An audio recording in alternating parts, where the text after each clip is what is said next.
সঠিক কথা না বললে ডাক্তার সঠিক চিকিৎসা দিতে পারবে না। ঠিক তেমনি ওনারও যেন সঠিক জিজ্ঞেস করলে আপনার পরিবারের মাসে আয় কত, বছরে আপনাদের আয় কত, উনি যেন সঠিকটা বলে। মিথ্যা বলা দরকার নাই। ইচ্ছাকৃতভাবে গরিব সাজলে কাজে আসবে না, কারণ আমরা তো একবারই শেষ না। আবার সুপারভাইজার যাবে, আবার আমার অফিসের লোক যাবে, বিভিন্ন সময় যাবে। ফাইনালি যাদেরকে ফ্যামিলি কার্ড দেওয়া হবে তাদের প্রত্যেকের বাড়িতে আবারও যাবে, যাতে কোনো প্রকার অযোগ্য ব্যক্তি না পায় আর যোগ্য ব্যক্তি বা না পড়ে। সেজন্য তা আপনারা এত ডিটেল না বললেও, যেহেতু জুমা নামাজ পড়াবেন, শুধু একটু বলে দিন যে আগে এই সামনের মাস থেকে ফ্যামিলি কার্ডের জরিপ হবে, আপনাদের প্রত্যেকের বাড়িতে আসবে।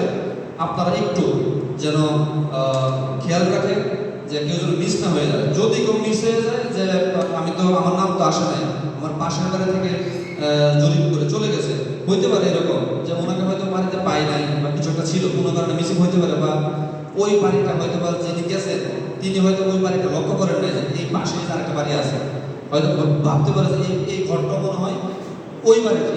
হ্যাঁ, এটা আলাদা একটা পরিবার, সেটা হয়তো বুঝতে নাও পারে। তো যাতে কেউ যদি কেউ বাদ যায় তাদের অবশ্যই আমাদের অফিসে যোগাযোগ করে, অথবা যিনি ওইখানে জরিপ করে গেছেন স্থানীয় ইউনিভার্সিটি চেয়ারম্যান মেম্বার আছে, ওনার সাথে কথা বললে ওনারা পরে যিনি জরিপ করছেন ওনাকে আবার পুনরায় ওই বাড়িতে পাঠাবে। ঠিক আছে, একটু বলবেন যে সময় চলমান থাকবে আগামী 1.5 মাস ধরে, সেপ্টেম্বরের 15 পর্যন্ত, যেন কেউ বাদ না যায়। একটু যেন সবাই চোখটা খুলে রাখে, যেন বাদ না পড়ে। আর ফ্যামিলি কার্ড পাওয়ার যোগ্যতার ক্ষেত্রে যেটা বলা হচ্ছে, আমরা যে জরিপটা করবে সেই জরিপের মধ্যে দেখবে যে কে ধনী কে গরিব।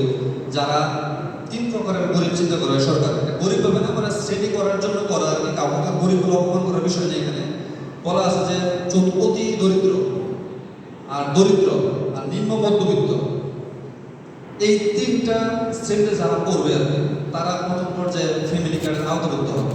আর বাকিরা অপেক্ষমান অবস্থায় থাকবে। সরকারের সামর্থ্য যখন হবে তখন আস্তে আস্তে উন্নত রাষ্ট্রের মতো সবাইকেই কী করবে, সরকার তার সেবার আওতায় নিয়ে আসবে। আর এই ক্ষেত্রে যারা হচ্ছে অন্য কোনো সামাজিক নিরাপত্তার সেবা পাচ্ছেন, বয়স্ক ভাতা হোক, বিধবা ভাতা হোক, কিংবা অন্য কোনো নিয়মিতভাবে ভাতা অথবা নিয়মিতভাবে চাকরির বেতন পায়, তারা পাবে না। ঠিক আছে, তারা ব্যতীত অন্যরা পাবে, অথবা যদি নিতে হয় তাহলে আগের জিনিসটাকে স্যারেন্ডার করতে হবে। ধরুন আপনি বয়স্ক ভাতা পাচ্ছেন, এখন আপনার নামে যদি ফ্যামিলি কার্ড হইতেই হয় তাহলে আপনাকে বয়স্ক ভাতাটা কী করতে হবে, ক্যান্সেল করতে হবে, ছেড়ে দিতে হবে। ঠিক আছে, এই একটা বিষয় তো আপনাদের কাছে আহ্বান একটাই থাকবে, যাতে মানুষকে বলে দেওয়া যে ফ্যামিলি কার্ড সময় এটা হবে, আপনারা সবাই তথ্য দিয়ে সহায়তা করবেন। তথ্য দিয়ে সহায়তা করবেন, কেউ যারা যাবে তাদের সাথে কোনো দুর্ব্যবহার করবেন না। কারণ আপনি মনে করতে পারেন যে আমি ইচ্ছাকৃতভাবে একটা মিথ্যা তথ্য দিতে যাচ্ছি, আর আমার যে লোকটা গেল সেই লোকটা দেখলো যে না আপনি মিথ্যা বলতেছেন, আপনার বাড়িতে বিল্ডিং আছে, আপনি কেন বলতেছেন আমাকে বিল্ডিং নাই লেখার জন্য, একটা বাড়িতে হয়ে যেতে পারে। এই জন্য আপনারা বলে দেবেন যেন কেউ যেন খারাপ ব্যবহার না করে, যেন তথ্য দিয়ে সঠিক তথ্য দিয়ে সহায়তা করে। আর আপনাদের উদ্দেশ্যে যেটা বললো আমাদের মিলন ভাই, যেটা বললো যে আপনাদের জন্য আসলে কী করা যেতে পারে।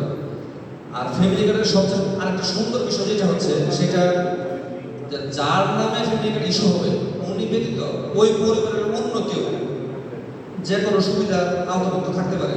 অর্থাৎ আপনাদের প্রত্যেকের, আপনারা তো আমাদের মা বোন আছেন, আর আপনারা যারা আমাদের বাবার বয়সী, এর বয়সে আছে,